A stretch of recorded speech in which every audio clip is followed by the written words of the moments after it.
앞선 시간에 이 양동마을 그리고 양동마을 출신의 이제 선비들이 지니고 있는 그 한국 유학사에 있어서의 위치에 대해서 말씀을 드렸습니다. 동방오연인 회제 이현적 선생을 비롯해서 그의 외삼촌인 우제 손중돈 생, 이 우제 손중돈 생의 경우에는 이제 상주 목사를 지냈는데 청백리로 대단했습니다. 그래서 지금 우리 대학의 요 앞부분 그 형산강 가에 보면 동강서원이 있는데 이제 이 동강서원에 이 우제 손중돈 선생을 배양을 하고 있습니다. 그래서 이제 우제 손중돈 그 해제 이연적이라고 하는 이 두 분이 사셨고 태어나셨고 그 다음에 이제 양민공 손소 선생께서 바로 이곳에서 이 두 분을 기르고 학문을 하도록 뒷바라지를 했습니다. 그리고 이제 그 양민공 선소의 경우에는 앞 시간에 말씀을 드렸던 것처럼 전필제 김정직이라고 하는 그 학자와 대학자죠. 대학자와 같은 해, 같은 시기에 과거에 급제한 이제 그런 인물이다라고 말씀을 드렸습니다. 그래서 그러니 이제 이 양민공 선서라든가 우제 손중돈이라든가 해제 이연적 이분들이 바로 이 양동 마을에서 계셨기 때문에 이 양동 마을과 이 옥산 마을이죠. 양동과 옥산이라고 하는 이 마을에 많은 선비들이 이제 찾아오게 됩니다.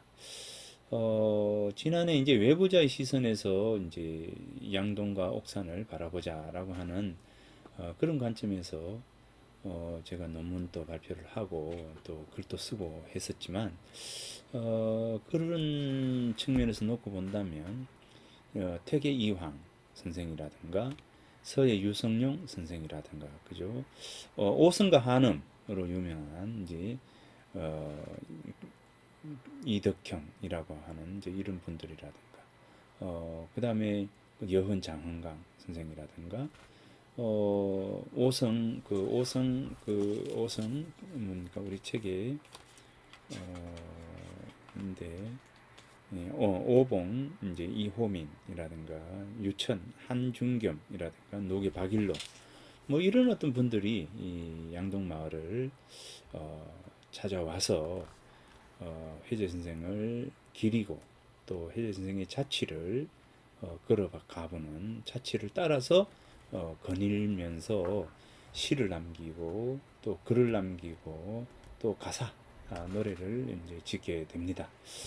자, 그래서 이제 뭐 어찌 보면 우리가 요즘 이제 관광이라고 하는 문화 관광이라고 하는 어떤 측면들이 과거의 선비들이 이곳에 오는 선비들이 이제 찾았던 것처럼 우리들이 이제 찾아가는 어떤 부분에서는 그리고 이제 이런 비슷한 맥락이겠죠. 자, 동학 이한울 선생의 경우에도 이제 경주 부윤으로 와서 맨 처음 오자마자 바로 이 옥산 서원을 이제 들러서 서원에 이제 그 알묘를 하게 됩니다. 이제 그러니 과거에 이제 경상도 관철사라든가 경주 부윤이라든가 이런 인물들이 그 부임하게 되면 바로 옥산 서원에 와서 알묘를 하고 이제 이분 그 해제 선생을 기리는 모습들을 이제 자주 보게 됩니다. 이제 옥산서원에 알묘를 한 이제 부분 이제 그거를 이제 옥산서원을 방문한 인물들을 적어놓은 이 문헌이 바로 그 뭡니까 갑자기 생각이 안 이 제가 작년에 이제 번역이 된 건데 시문록입니다. 이 시문록 그래서 이제 작년에 이 시문록을 이렇게 이제 번역을 해서 안에 이 내용들이 어떤 내용 누가 찾아왔고 이제 누가 이곳에서 글을 남겼는가라고 하는 이제 이 부분들을 이제 작년에 또 이야기를 했습니다. 이제 그래서 뭐 굉장히 상당히 많은 분들이 이곳을 찾아왔습니다. 자, 그러면 이제 해제 이현적 선생을 잠깐 이제 살펴보도록 하겠습니다. 해제 이현적, 이제 1491년에 이제 태어나셨으니까, 이 태계 선생이 1501년에 태어났거든요. 이제 그러니까 태계 선생과 이 해제 선생은 10년의 차이가 나게 됩니다. 해제 선생은 그 여강, 이 본관이고, 자가 복고입니다. 복고이고, 호는 해제, 그죠? 자계옹, 이제 옥산 마을에 그 마을에 흐르는 냇물이 이제 자계천이잖아요. 자계입니다. 그래서 옥산을 굉장히 좋아했던 인물이 바로 이제 회제이고, 40살 여기 이제 기말로의 등용을 반대하다가 이제 관직을 이제 그만두고 경주 이제 자옥산에 직거를 해서 성리학 연구에 이제 몰두를 하게 되는데, 이때가 이제 40살 되던 시점입니다. 그래서 이제 요 이후에 이제 한 7년 있다가 다시 그 서울로 올라가게 됩니다. 자, 여기 그 해제 선생의 경우에는 이제 뭐 24살에 이제 문과에 급제를 하고 이제 나중에 그 63세로 이제 삶을 마치게 됩니다.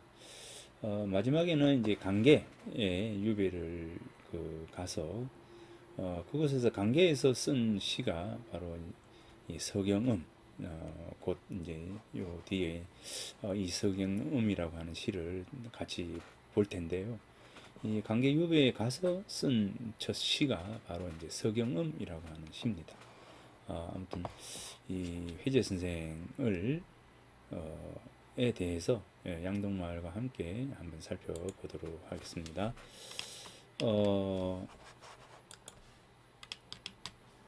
자, 이 책과 거울, 이 서경음입니다. 서경음, 책과 거울을 노래한다, 이렇게 되죠. 해제 선생의 이제 글인데, 시인데, 관서정오심하고, 이 시는 꼭 외우세요. 이 시는 꼭 외우기 바랍니다. 꼭 외웠으면 좋겠습니다. 이 관서정오심하고, 조경정오모라, 그죠? 서경항제전하고 수유가리도니라. 뭐 간단합니다. 이게 아주 간단한데, 제가 이제 그 수업 시간에 외우라고 하는 시, 꼭 읽어라, 외워라 라고 하는 시가 이제 몇몇 시가 있는데, 그런 시들은 외우는 게 참 좋습니다. 굉장히 좋으니까 꼭 외우시기 바랍니다. 아주 좋은 시입니다. 자, 관서정오심하고, 그죠? 관서, 책을 보고서 바르게 하다. 무엇을 바르게 해요? 오심, 내 마음을 바르게 하고, 그죠? 책을 보면서 내 마음을 바르게 하고, 자, 그 다음에 조경정오모라, 그죠? 거울에 비춰서, 내 용모를 단정하게 한다. 자, 단정하게 한다. 이 책은 내 마음을 수양하는 것이고, 그죠? 책은 내 마음을 수양하는 것이고, 거울이라고 하는 것은 내 외면을, 내 용모를 단정하게 하는 것이다 라고 하는 겁니다. 그러니 이제 서경항제전하야, 책과 거울을 항상 뭡니까? 내 앞에 두고서, 내 앞에 두고서 수유가리도니라. 수유, 잠시라도, 그죠? 잠시라도, 가리도, 도에서 떨어지다, 이별하다, 이러잖아요. 잠시라도 수유, 잠시라도 도에서 떨어지겠는가 이겁니다. 모름지기 수 이게 나오죠. 이제 모름지기 잠시 뭐뭐 하겠는가 이렇게 되겠죠. 수가 나오면 모름지기 이다 이렇게 이제 서술어가 맞춰지는 게 아니잖아요. 그러니까 모름지기 뭐뭐 할 거다, 뭐뭐 하겠는가 이렇게 나와야 되겠죠. 이제 그러니까 여기서 수유가 나오면 모름지기 잠시라도 도에서 떨어지지 않겠노라 이렇게 이제 해석이 될 겁니다. 자, 이 아주 간단한 시입니다. 아주 간단한 시이고 뭐 두어 번 뭐 읽으면 다 머릿속에 다 담기게 되는 이제 그런 시입니다. 자, 한 번 더 읽어볼까요? 관서정오심하고 그죠? 관서정오심하고 조경정오모다 오모로다. 자, 조경정오모로다. 서경항제전하야 수유가리도니라. 서경항제전하야 수유가리도니라. 자, 여기 보면 이제 관서정오심하고 이거인 토입니다. 토인데 이거는 이제 뭐 그냥 책을 읽을 때 우리가 이제 토를 붙이죠. 왜냐하면 조사가 없잖아요. 이제 조사가 눈에 띄지 않기 때문에 우리나라 사람들은 이제 원서를 볼 때 이 조사를 붙였습니다. 조사를 붙였습니다. 하고 하지 하며 이걸 이제 토라고 하는데 토는 붙여도 되고 붙이지 않아도 관계가 없습니다. 그래서 이제 붙이는 분들이 계시고 안 붙이는 분들이 계시는데 이거는 뭐 편하게 해도 관계 없습니다. 그래서 이제 뭐 예컨대 그 지곡서당이라고 하는 곳에서는 토를 붙이지 않습니다. 그런데 다른 서당에서는 뭐 전통적으로 이제 하는 서당에서는 토를 붙여서 이렇게 읽고 외고 하고 있습니다. 자, 관서정오심하고 조경정오모라 그죠? 오모라 서경항제전하야 수유가리도니라 이제 이랬습니다. 그래서 관서 책을 보고서 내 마음을 바르게 하고 거울에 비춰서 그죠? 내 몸을 단정하게 한다. 내 용모를 단정하게 한다. 서경항제전하야 책과 거울을 항상 내 앞에 두고서 수유가리도니라 모름지기 잠시라도 도에서 벗어나겠는가 그죠? 떠나지 않겠다 이렇게 이제 해석이 될 것 같습니다. 뭐 이제 지난번에 이제 관서유감이라고 하는 주자의 시를 읽어봤죠. 자, 기억납니까? 관서유감. 관서유감 기억하십니까? 자, 이 관서유감을 떠올리면서 자, 이 관서라고 하는 왜 책을 읽어야 하는가? 그죠? 왜 책을 읽어야 하는가? 라고 이제 한다면 뭡니까? 생명수가 콸콸콸콸 나오는 것. 아주 맑은 생명수가 콸콸콸콸 떠오르는 거, 오르는 거. 그 맑기 때문에 세상을 비추고 온갖 자연을 비추고 내 자신마저 비출 수 있는 거. 그 내면에 뭔가가 움틀움틀 돋아날 솟아날 수 있는 거. 이게 바로 이제 책이죠.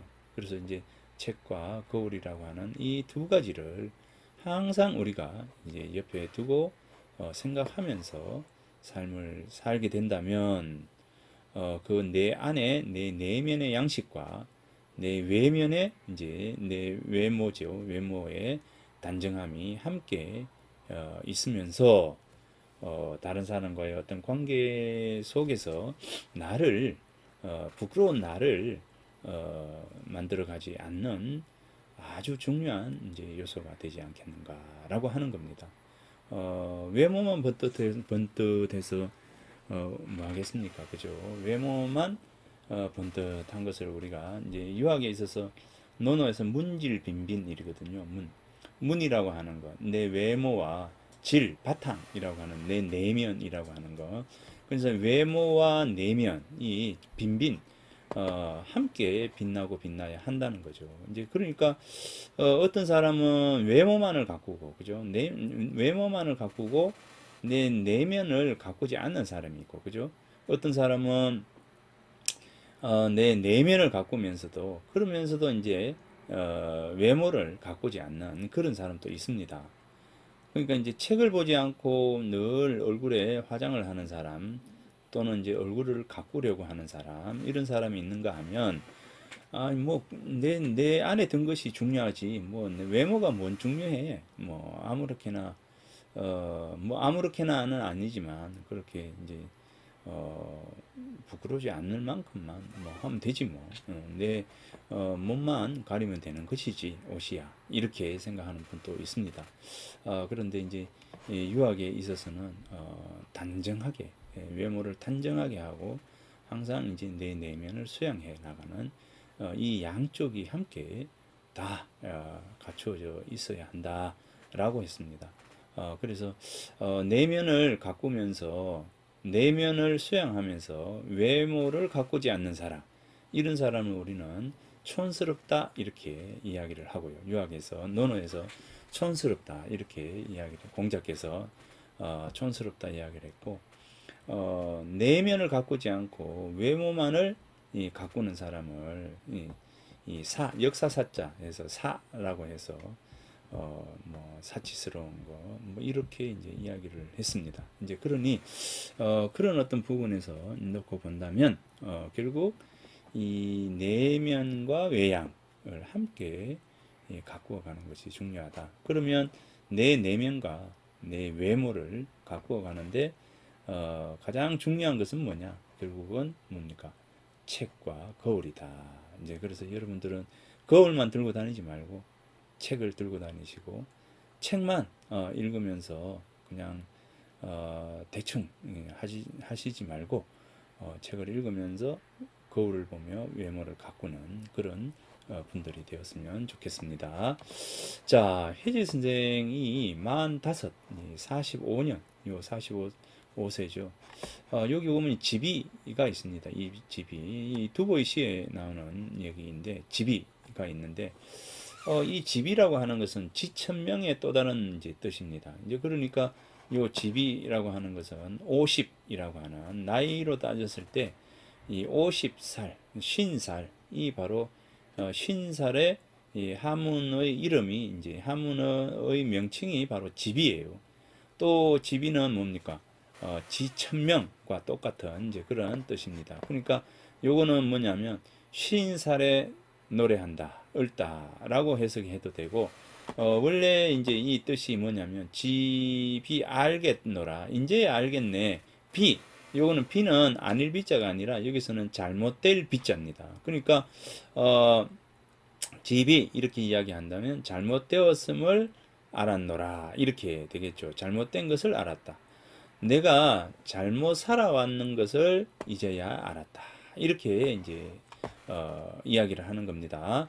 자, 그러면은 이제 우리가 논어에 보면 논어 위정편에 그 공자께서 15, 15살에 이제 학문의 뜻을 두고 30의 학문의 립, 이제 학문이 반듯하게 바로 서고 40에 이제 뭐라 했습니까? 불호이라고 했고 50살에 50에 뭡니까? 지천명이라고 했고 50 지천명이라고 했고 60에 이순이라고 했고 70에 종심소욕 불류구 즉 마음먹은 대로 막 행동을 해도 법도에 어긋나지 않은 그러니까 이 거침없이 행동을 한다 해도 법도 예의에 어긋나지 않았다는 거죠. 이제 그렇게 해서 15살에 취할 행동 모습들 30살의 모습, 40살의 모습, 50살의 모습, 60살의 모습, 70살의 모습 이렇게 우리가 삶을 살아가면서의 모습들이 있다는 것이죠. 그러죠? 그러니까 이제 여기 보면 이제 50살, 50살, 50살의 지천명이라고 이야기를 했거든요. 그러면은 지천명은 천명을 알아라. 즉 네가 왜 태어났는지를 알아라. 알아야 한다라고 하는 게 최소한 우리가 50이 되면 50살이 되면 그 나이 값을 해야 되는데 그 나이 값이 뭐냐면 50살 정도가 되면 무엇을 하러 이 세상에 태어났는지에 대한 부분들을 최소한 그 정도는 알아야 된다라고 하는. 그러니까 내가 태어난 이유, 내가 존재하는 이유, 그죠? 내가 삶을 살아가는 이유에 대해서 50살 정도 되면 한번 알아야 된다라고 하는 것이고, 또 하필이면 이 50살이 되어서 왜 지천이라고 했을까? 지천이라고 한다면, 지천명이라고 한다면 뭡니까? 20살이 되는 시점에 천명을 알아서 내가 내 삶의 존재 이유에 대한 부분들을 알고 그렇게 나아가야 될 텐데, 왜 하필이면 50살이 되어서 이것을 이야기할까? 자, 100년을 기준으로 했을 때 50년이 반이잖아요. 이제 그러니까 이 50살에 지금까지 내 삶을 점검하고 앞으로 살아야 될 시간들에 대해서 내가 어떻게 살아야 될 것인지 등 재정립의 기간이 바로 50살 즈음이다, 이렇게 보는 것이죠. 그래서 50살 정도 되면 내 삶을 어떻게 해요? 한번 반추하고 앞으로 놓여진 내 삶을 어떻게 살아가야 될 것인지에 대해서 제2의 인생이라고 할 수가 있는 부분들입니다. 그래서 제2의 인생이라고 하는 부분들을 설계해 나가는 시점이 바로 50을 기준으로 한 시점이다라고 볼 수가 있을 것 같습니다. 그래서 이제 이 회재 선생이 바로 이 지비음이라고 하는 시를 지은 시점이 바로 이제 45살 되는 시점입니다. 이때 아까 이야기했던 김알로라고 하는 인물에 의해서 부득이하게 어려움을 겪게 되고, 이런 어려움 속에서 내가 벼슬을 해서 뭐 하겠느냐라고 해서 과감히 벼슬을 내버리고 고향으로 돌아오게 됩니다. 이제 고향으로 돌아와서, 경주인 고향으로 돌아와서 혜진 선생이 늘 그리던, 이제 좋아했던 바로 이제 이 옥산 이 마을에 가서 동락당을 짓고, 물론 이제 그 전에는 영락제라고 해서 작은 집이 있었는데, 그 영락제를 수리를 해서 동락당이라고 이름을 하고 바로 여기에서 머물게 됩니다. 이제 그러니까 이 45살 시점은 동락당에 머물 때이다 라고 하는 겁니다. 그래서 이제 동락당에 머물면서 쓴 시가 바로 이 지비음이다, 이렇게 이야기할 수 있고요. 요 서경음이라고 하는 것은 강계의 유배를 가게 됩니다. 이 47살에 혜재 선생이 다시 이 복귀를 하게 됩니다. 이제 정계에 복귀를 하게 되고, 그리고 이제 그 60이 넘었죠. 63살의 나이로 이제 세상을 떠나게 되는데, 1547년이니까 근년세로 따졌을 때는 57, 8쯤 될 것 같습니다. 자, 그 나이에 바로 강계로 유배를 가게 되고, 이 강계에서 가서 쓴 시가 바로 이 서경음입니다. 강계에 도착을 해서 쓴 시가 바로 이 서경음입니다. 그러니까 가장 흐트러지기 쉽고 이제 그런 시점에 이 서경음이라고 하는 시를 통해서 스스로의 마음과 마음을 다짐하는, 새롭게 점검하는 이제 그런 시점입니다. 그러니까 요 지비음은 그 45살에 쓴 시고, 요 서경음은 67살 즈음에 쓴 시가 바로 서경음입니다. 자, 그러면 요게 금화행년 미 50한데 이지 45년 비로다. 그죠? 지금 내가 행년, 지나간 해가, 내가 살았는 횟수가 50이 채 되지 않았는데, 미 50입니다. 그러니까, 지금 내가 살았는 날이 50이 되지 않았는데, 이미 나는 알았구나. 나는 알았다. 뭡니까? 이미 알았다.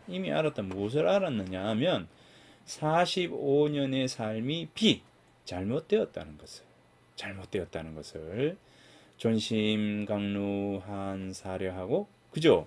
이 존심이라고 하는 것은 늘 내가 바르게 살아야 되겠다라고 하는 항심, 늘 한결같은 마음을 지니고 있는 거죠. 그래서 이제 이 존심이라고 하는 것이 한사려, 한가로울 한자, 생각사자, 생각여자입니다. 한가로운 생각, 그러니까 이제 편안한 생각이죠. 편안한 생각입니다. 이 존심이라고 하는 이 굳은 마음이 이 한사려라고 하는 이 한사려에 의해서 강루 이렇게 됩니다. 이게 뭐 더럽혀졌다 뭐 이렇게까지는 이제 번역을 하자니 이제 그렇는데, 이 아무튼 이 존심을 유지해야 되는데 편안히 있고자 하는 이 마음이 이 존심을 이렇게 방해하는 거죠. 그 시점, 그 시점입니다. 그래서 존심 강루한 사려, 그죠? 이 한가로운 생각이 존심을 방해한다 이겁니다. 방해하였으니 채도 않는 관 현미로다. 자, 현미, 드러날 현자와 은미할 미자, 잘 보이지 않는 그것이 미죠. 미세한, 그죠? 미세하다라고 할 때 아주 이제 그런 상태입니다. 그래서 현과 미를 꿰뚫는 거죠. 어찌 능히, 그죠? 드러나고 숨는 것을 꿰뚫겠는가. 그리고 이 앞에 이제 채도가 나옵니다. 자, 그래서 이제 이 채도. 자, 그러면 이제 해석을 이제 이렇게 하죠. 어찌 능히, 그죠? 드러나고 숨는 것을 꿰뚫어서 도를 체득할 수가 있겠는가. 이겁니다. 그래서 강루, 이제 한사려, 이 생각을 편안하게 하는 것이, 그것이 이제 존심을 어지럽히니까, 그죠? 그러니까 이제, 이 어찌 능히 현과 미를 관통해서 도를 체득을 할 수가 있으랴. 그러니까 지금까지 내가 이 존심을 더럽히면서 살아왔습니다. 존심을 굳건히 지키며 살아왔더라면 이 도에 어긋나지 않았을 텐데 지금까지 삶이 잘못됐다는 거죠. 그러니까 이게 지금까지 45살 내가 허살았다 이 이야기를 하는 겁니다. 스스로가 자신에 대한 어떤 점검, 그 내적 성찰, 이 부분들이 45살이 되는 시점에 혜재 선생이 하고 있는 겁니다. 어디에서? 동락당이라고 하는 그 공간 속에서. 자, 그 다음에 이제 여기서부터는 앞으로 나는 이렇게 살겠다라고 하는 앞으로의 다짐입니다.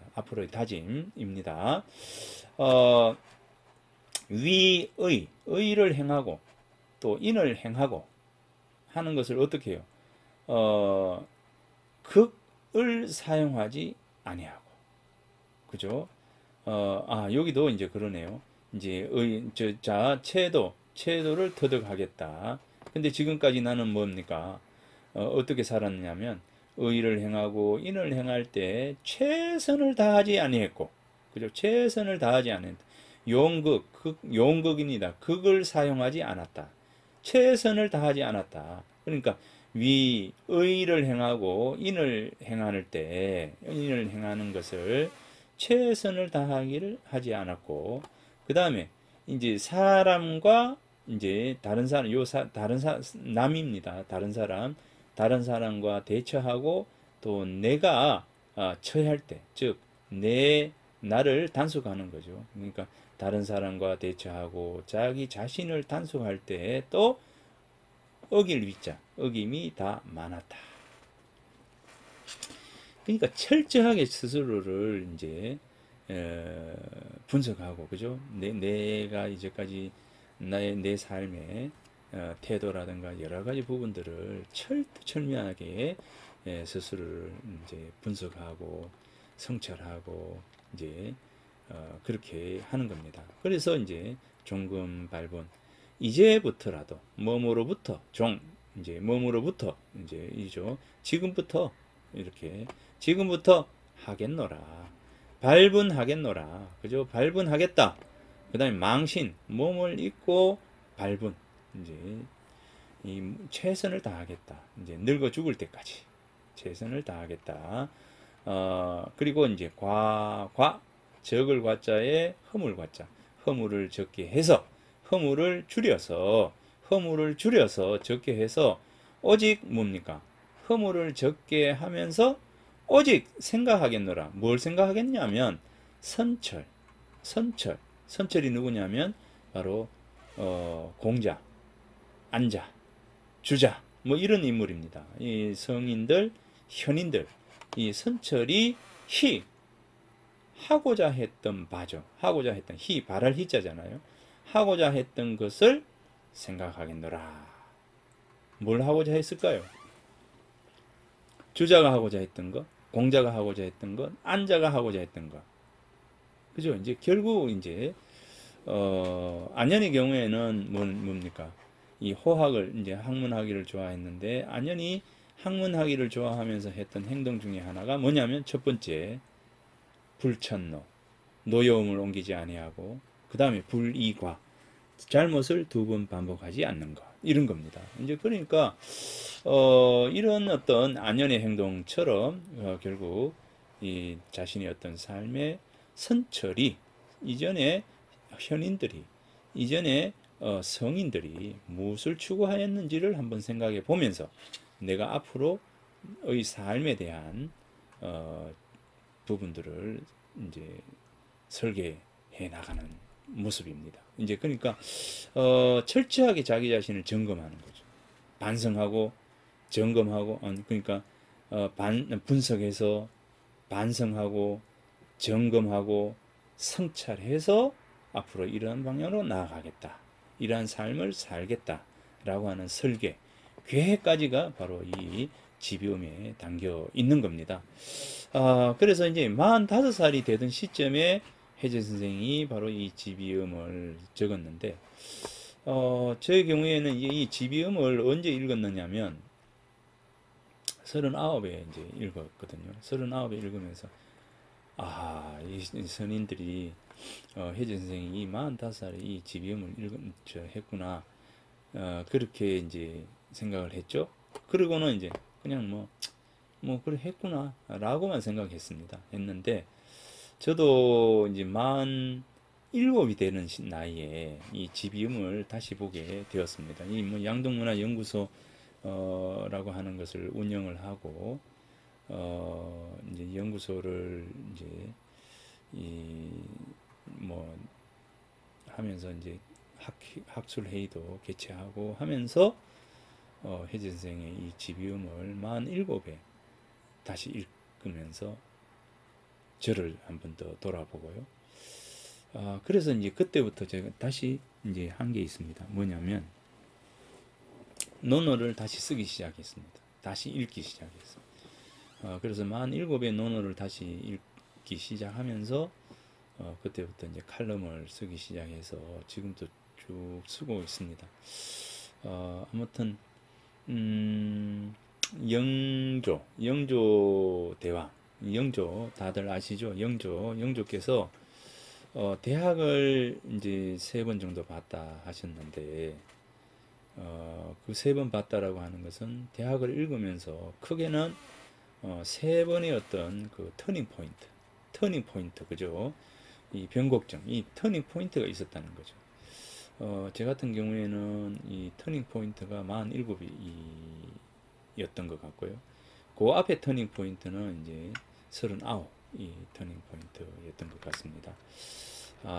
그래서 이제 어찌 보면 우리가 공부를 하면서 이렇게 뭔가 이렇게 달라지고 같은 글이 다른 방향으로 비춰지고 바라보여지고 이런 시점이 있습니다. 이제 저로서는 이제 39에 한번 그것을 느꼈고 이 47에 이제 그것을 이제 느꼈는데, 또 여러분들은 또 언제 그것을 또 느꼈는지 모르겠습니다만, 아무튼 우리가 우리의 생각의 어떤 변화에 따라서 어떤 시라든가 어떤 글이라든가 라고 하는 것이 완전히 다르게 새로운 관점에서 보여질 때가 있습니다.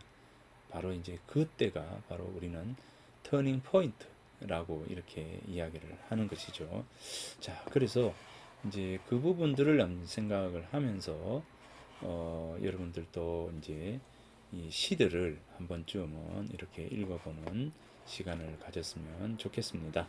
자, 그래서 이제 오늘 굉장히 중요한 시를 이제 이 말씀을 드렸습니다. 자, 그래, 요 시들을 생각하면서, 자, 이들을 생각하면서, 여러분들이 그 양동이라고 하는 회제 이현주 선생이라고 하는 이분을 한번 생각해 보는 기회를 가졌으면 좋겠습니다. 자, 이 책과 거울이라고 하는 서경음이라고 하는 시와 지비음이라고 하는 시를 꼭 기억을 좀 해두면서 여러분들에게 도움이 되는 그런 시간이었으면 합니다.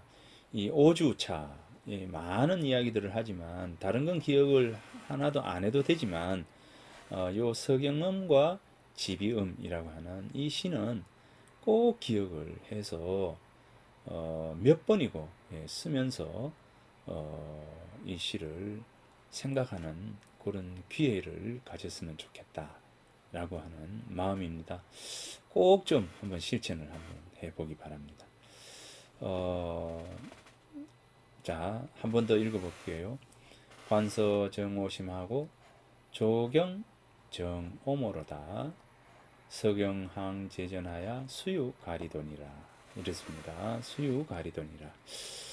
그 다음에 이제 금화 행년 미 50한데 이지 45년 비로다. 각시 존심 강루 한 사례하고 채도 안능 관 현미로다. 위인 위미 불용극한데 처인 척이 우 다위로다. 종금 밟은 망신노 하야 과과 유사 선철희로다. 이랬습니다. 자, 이거 이제 꼭 이제 쓰는 거, 그죠? 쓰면서 이 시들을 한번 생각하고 또 머릿속에 또 외울 수 있으면 또 외웠으면 좋겠습니다. 자, 그러면 다음 시를 한번 볼까요? 다음에 글을 한번 보겠습니다. 자, 여기에서 이제 이게 굉장히 어려운 부분인데, 자, 이 선비들의 시, 회제 이현주 선생의 시가 바로 이렇잖아요. 이제 이런데 이 시를 읽으면서 어떤 생각을 하셨습니까? 그죠? 이 한시가 가지고 있는 여러 가지 중에서 우리가 놓치지 않아야 될 것은 바로 마음의 수양입니다. 마음의 수양. 시가 가지고 있는 모든 시들이, 한시들이 가지고 있는 궁극적 지향점은 뭐냐면 시를 통해서 나를 변화시키는 겁니다. 그것이 성정론이든 그것이 천기론이든 뭐 그것은 뭐 관계가 없고요. 예, 이게 시가 지향하는 지향점은 결국 수양에 있습니다. 예, 그러면 무엇을 수양할 거냐라고 하는 것이죠. 해제 이현주 선생의 서경음의 지향점은 어디에 있습니까? 결국은 요거예요. 복기초. 그 처음을 회복해라 라고 하는 부분입니다. 이 처음이라고 하는 게 뭘까요? 이 초라고 하는 이 처음이 뭔지, 처음이 뭘까요? 그죠? 이 처음이 뭘까? 그리고 그 처음을 회복해라 라고 하거든요. 처음으로 돌아가라 라고 하는 거죠. 우리들에게 있어서 처음이 뭐죠? 그것은 바로 요공인 거죠. 본성에 대한 부분. 여기 다시 보면, 여기 보면 천명지위 성이요 이렇게 했습니다. 하늘이 명령한다 이렇게 되죠. 하늘이 명령한다 이겁니다. 그러니까 하늘이 명령을 해요. 우리들한테. 하늘이 우리한테 줍니다. 자, 그러니까 우리가 50 정도 되면은 뭘 해야 되느냐? 바로 이 지천명을 해야 된다 하잖아요. 천명, 하늘이 명령한 그 명령을 우리는 알아야 된다라고 하는 거죠. 내가 왜 태어났는가에 대한 부분들입니다. 존재의 의미이죠. 그러니까 누구나 다 아는 전부 모든 사람들은 이 천명이 있다는 겁니다. 존재의 의미가 있다는 거죠. 그냥 뭐 대충 살다가 가기 위해서 태어난 건 아니라는 거죠. 뭔가 의미를 가지고 우리는 삶을 태어나게 된다라고 하는 겁니다. 그 태어난 의미들을 우리는 뭐냐면 본성이다라고 하는 거죠. 내가 받은 것은 본성이고 하늘이 준 것은 천명입니다. 그죠? 그러니까 이 본성과 천명은 같은 말이죠. 같은 말입니다. 천명과 본성은 여기에서는 성은 내가 받은 것이고 천명이라고 하는 것은 하늘이 준 겁니다. 그러니까 이제 이거는 같아요. 이제 같은 거를 다른 방향에서 바라본 것이죠. 자, 그래서 그 다음에 이제 솔성, 성을 따르는 겁니다. 천명이 곧 성이라고 했잖아요. 본성이라고 했잖아요. 그러면은 이제 성을 따르는 것을 뭐라고 하느냐면 바로 도다 이렇게 이야기하는 거죠. 그러니까 이 도나 성이나 천명이나 같은 이야기입니다. 같은 거다라고 볼 수 있습니다. 그러니까 이제 우리가 이렇게 도를 아십니까? 이렇게 하잖아요. 지천명 이게 바로 같은 거죠. 그런데 우리는 이 도에 가까이 가기 위한 끊임없는 노력을 해야 된다라고 하는 거죠. 그게 바로 수도입니다. 수도. 열심히 하기 시습지면 불력 여로와 유붕이 자원 방례하니 불력 낙호와 인부지불원하니 불력 군자호와 이렇게. 그러니까 우리는 내가 공부하는 것을 하기 시습, 학습을 통해서 끊임없이 나를 수양하기 위한 노력을 하는 거죠. 하기 시습, 배우고 시습, 때에 맞춰서 계속적으로 대세김질 하듯이 공부하는 거, 공부하는 거, 학습하는 거요. 이 학습하는 것을 뭐라고 했느냐면 하기 시습지 불력 열호와 기쁘다 이렇게 했죠. 자열. 내 내적 기쁨이 일어나는 거죠. 이게 이제 말씀 설이지만 요게 기쁠 열이요. 자, 기쁠 열이 됩니다. 열 하면은 자열입니다. 자열. 자기 스스로 기뻐하는 겁니다. 내적인 기쁨, 내 내면에서 일어나는 즐거움, 기쁨입니다. 그래서 이제 공부하다 보면 하기 시습하다 보면은 그래 이거야 라고 하는 기쁨이죠. 이게 자열입니다.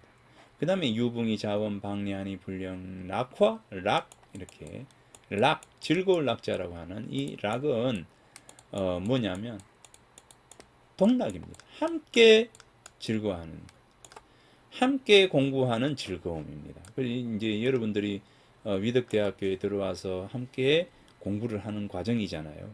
이 공부를 하면서 이 사람도 자열이 일어나고 이 사람도 자열이 일어나고 이 자열을 모았을 때 뭡니까? 이게 바로 동락인 거죠. 함께 즐거워하는 거. 그래서 우리는 열락의 기쁨입니다. 열락의 기쁨. 내 내면으로부터의 기쁨, 그리고 상대와 함께 이 뭔가를 알아간다는 즐거움 해서 열락 이렇게 되는 거죠. 그래서 이 연락이에요. 이 연락을 통해서 그냥 공부하는 게 귀찮고 공부하는 게 힘들고 그죠? 아이고 공부하니까 너무 힘들어 막 이렇게 이야기하는 것이 아니라 뭡니까?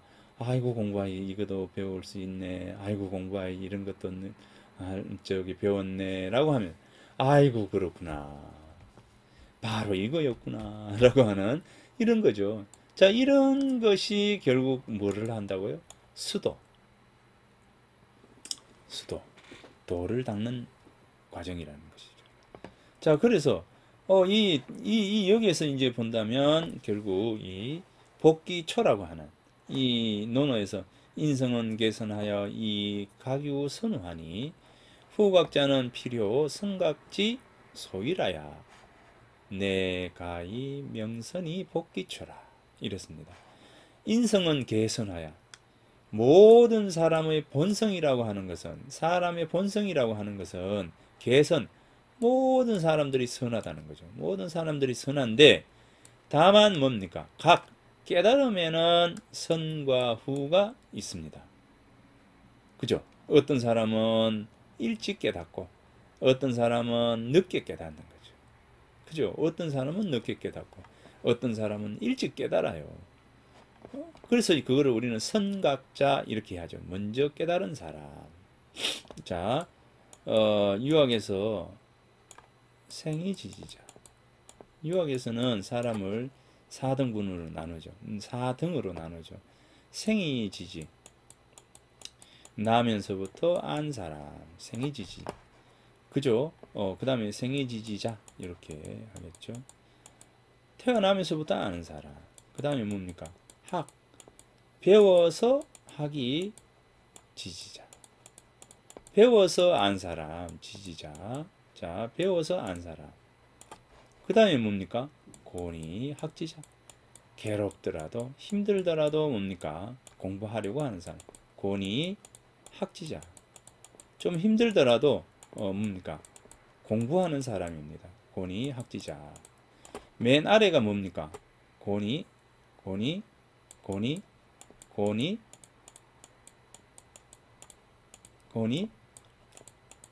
불학자. 배우지 않는 사람. 괴롭다고 해서 불학자, 배우지 않는 사람입니다.